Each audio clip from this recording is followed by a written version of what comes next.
आप सभी इतिहास की बातों को सुन रहे हैं।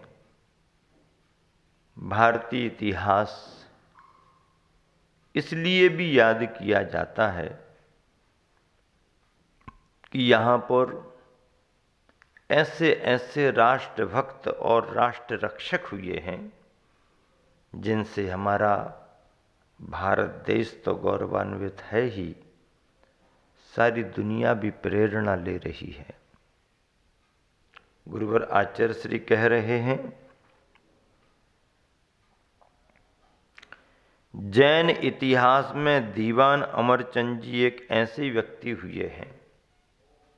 जैन इतिहास में दीवान अमरचंद जी एक ऐसे व्यक्ति हुए हैं जिन्होंने अहिंसा और सद्भावना के बल पर, अहिंसा और सद्भावना के बल पर राजा को तो परिवर्तित किया ही,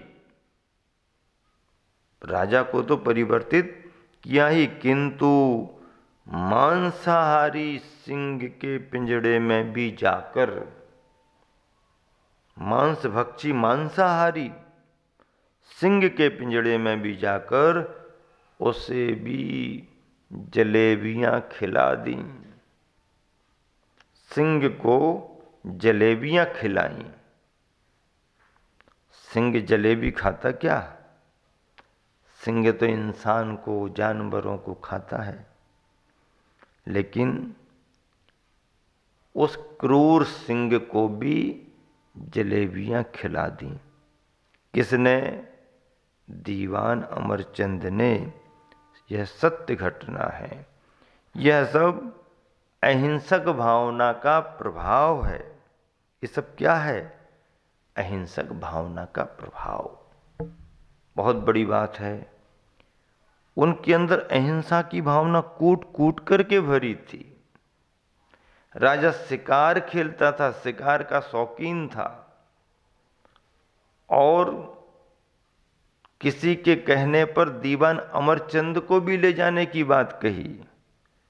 उन्होंने कहा, राजन, कहाँ आप और कहाँ मैं आपके साथ क्या कर सकता हूं?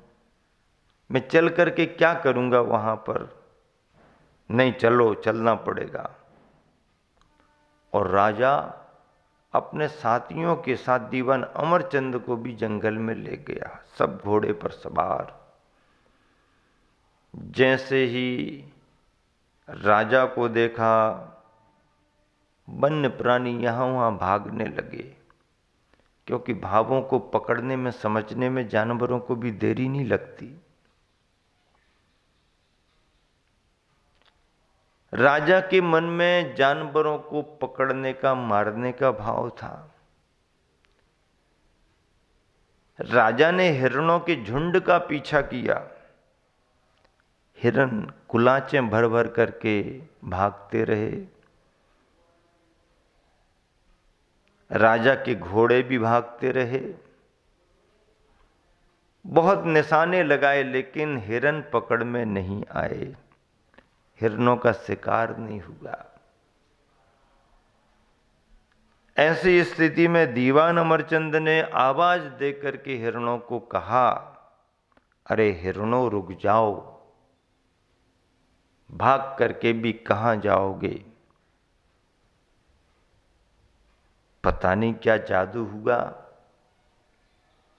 दीवान अमरचंद की आवाज को सुनकर के हिरण रुक गए, क्योंकि आवाज में सद्भावना थी।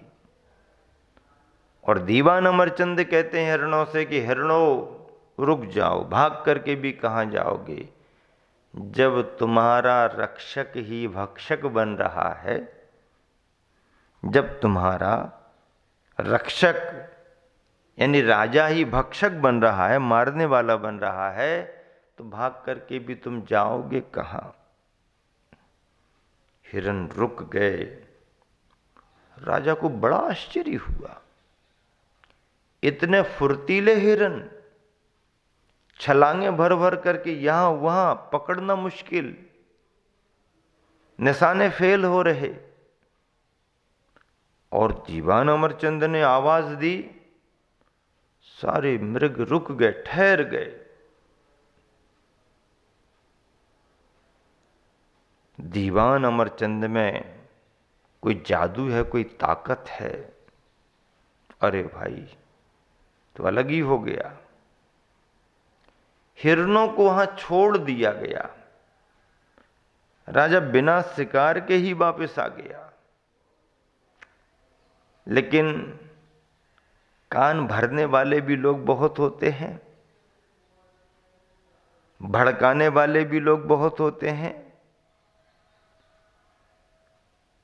और ऐसे कान भरने वाले लोगों को, भड़काने वाले लोगों को मैं अक्सर करके कान को छेदन करने वाले कान छेदी कंछेदी कहा करता हूं। ये अपनी बात फूंकी और आगे बढ़े, काम बिगाड़ू कहलाते हैं। बने बनाए वातावरण को खराब करने में इन्हें महारत हासिल होती है। ऐसे कान छेदी जाकर के राजा को शिकायत कर दी, राजन मामला जमा नहीं कल। क्या बात है, आपका अपमान हो गया बहुत बड़ा। कैसे हो गया? आपके अचूक निशाने, हिरणों का इतना पीछा करना पड़ा, कोई भी हिरण पकड़ में नहीं आ रहा था। ये जो तुम्हारा मंत्री है दीवान अमरचंद,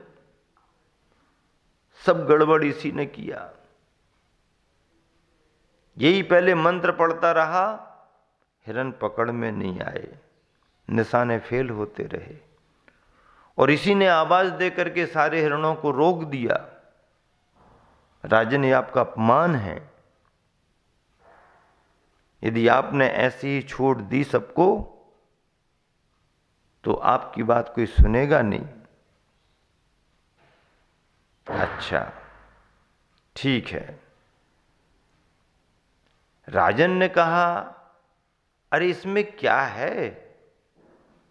उसने जीवों को बचाने की भावना की।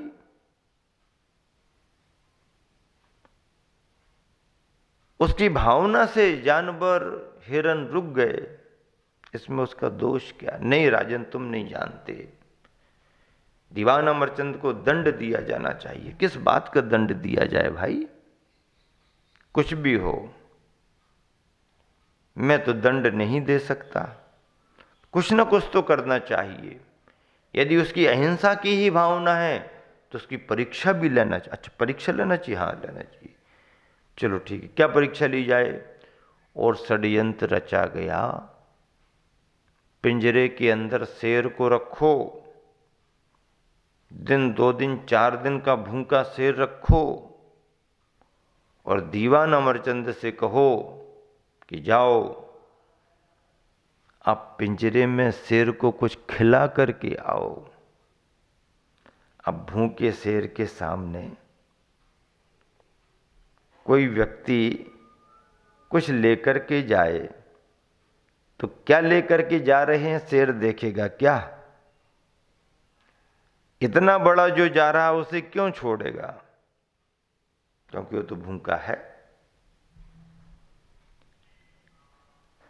तय हो गया कि दीवान अमरचंद पिंजरे के अंदर जाएंगे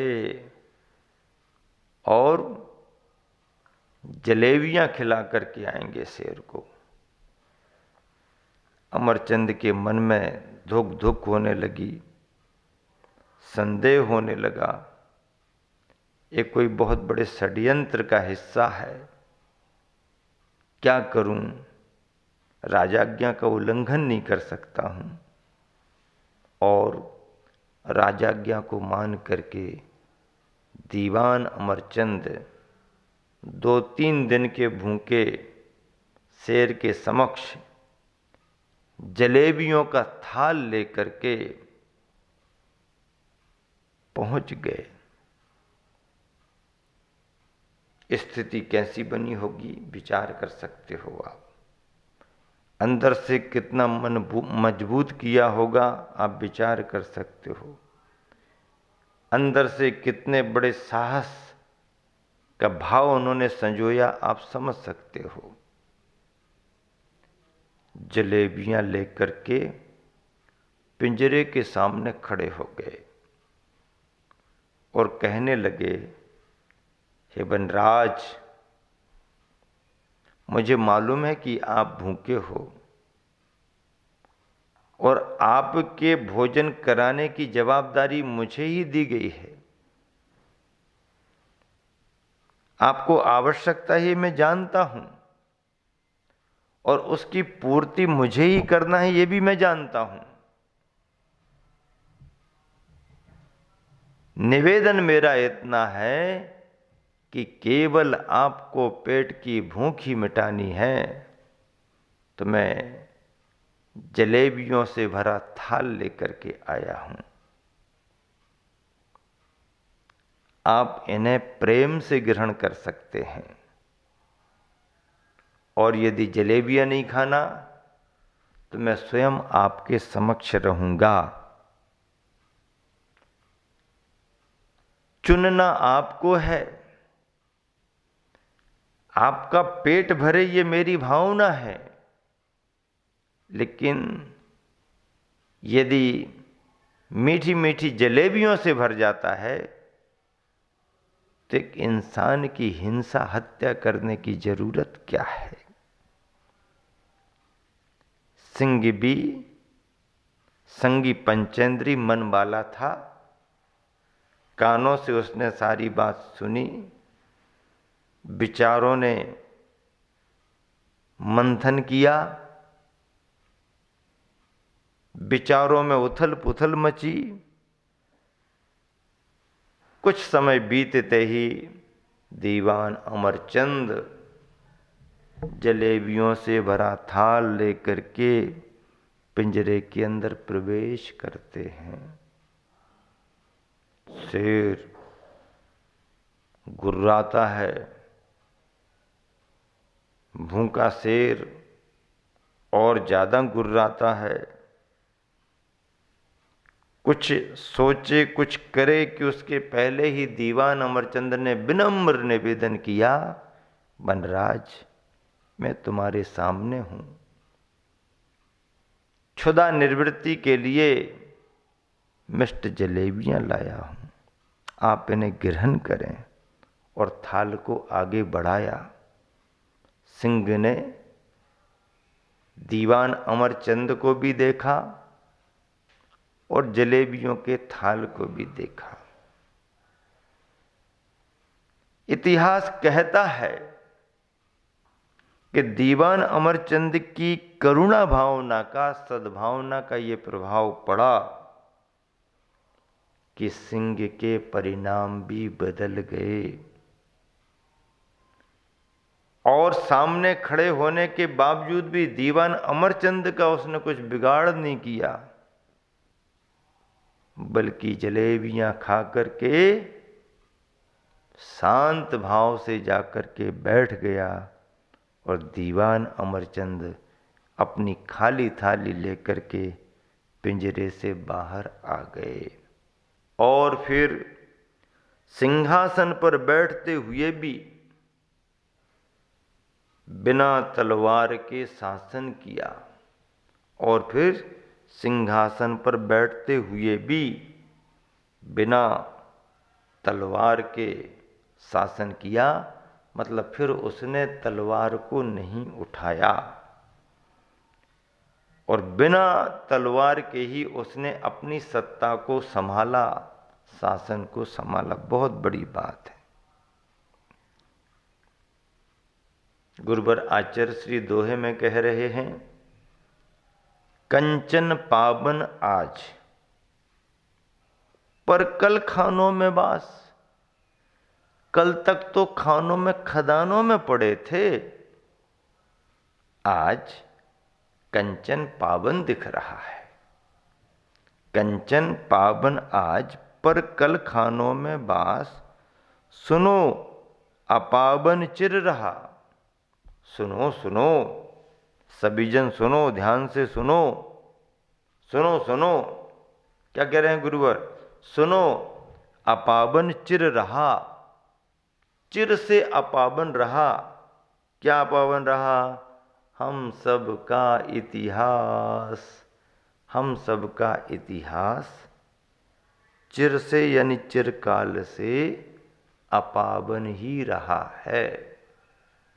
चिरकाल से अपावन ही रहा है।